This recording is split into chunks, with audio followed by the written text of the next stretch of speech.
ప్రపంచంలో మన పెదవుల్లోంచి చాలా మాటలు వస్తాయి, కానీ చాలామంది పెద్దలు అభిప్రాయపడుతున్న మాట ఏంటంటే మన పెదవుల్లోంచి వచ్చేటువంటి మాటల్లో అమ్మ అనేటువంటిది చాలా తీయని మాట, కల్మషం లేని మాట. ఏంటి అంటే అమ్మ అనేటువంటి మాటలో ఏదైనా కల్మషం ఉండదు.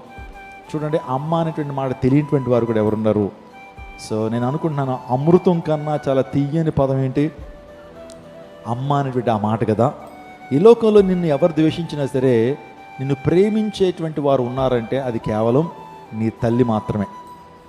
సో చాలామంది మనం ద్వేషించవచ్చు, కానీ మన తల్లి ప్రేమ చాలా చాలా నిర్మలమైనది, పవిత్రమైనది. తల్లి ప్రేమలో ఏ విధమైనటువంటి అరమరికలు ఉండవు, తల్లి ప్రేమలో ఏదైనటువంటి కుతంత్రాలు ఉండవు. పెద్దవారు చెప్తారు ఏంటంటే, భార్యట జేబు చూస్తుందంట, తల్లేమేం చూస్తుందట, కడుపు చూస్తుందట.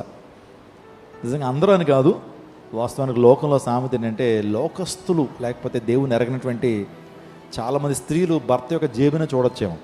ఎంత సంపాదించావు ఈరోజు, ఎంత వచ్చింది, ఏం తెచ్చావు ఇంటికి, ఎంత సంపాదించావు అని అడుగుతారట భార్య. కానీ తల్లి ఏం అడుగుతుంది? భోంచేసావు నాయనా, సో ఆకలి తీరిందా, భోంచేసావని కడుపు చూస్తుందట.